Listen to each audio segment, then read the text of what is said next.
அறுவை சிகிச்சை மூலம் குழந்தை பிறப்பு.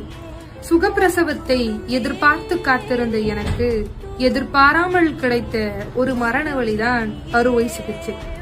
கத்தி உடலில் அறுபடுவதை முதல் முறை உணர்ந்த தருணம். முதுகெலும்பில் மருந்தூசியை வலியுடன் பெற்றுக்கொண்ட முதல் தருணம். சிறுநீரை வெளியேற்ற குழாய்கள் சொருக்கப்பட்டு மருந்துகளை உட்செலுத்த கை நரம்புகளில் குழாய்கள் செலுத்தப்பட்டு நானே நானாக இல்லாமல் அப்படியே கிடந்த தருணம். வயிற்றின் சுவரை கீறிட்டு தசை மற்றும் கொழுப்பு அடுக்குகளை வெட்டி கடைசியில் கருப்பையே வெட்டி உயிர் பயத்தை கடந்து வந்தேன் இந்த உலகில் உன்னை கொண்டு வர.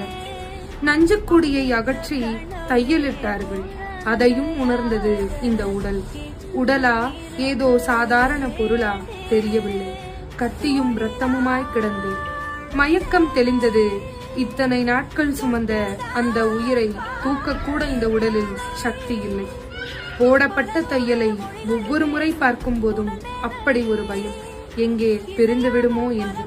இத்தனை வலிகளையும் தாங்கி கடந்து வந்தால் இளம் வயதிலேயே இடுப்பு வலி, முதுகு வலி.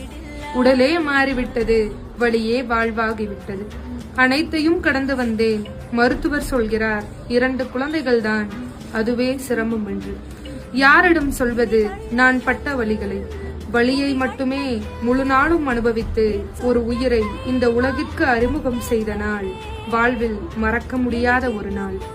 சுகப்பிரசவத்தை மட்டுமே பெரும் பேச்சாக பேசும் இந்த சமூகத்திற்கு எங்கே தெரிய போகிறது எங்களை போன்றோர்களின் பெரும் வலி?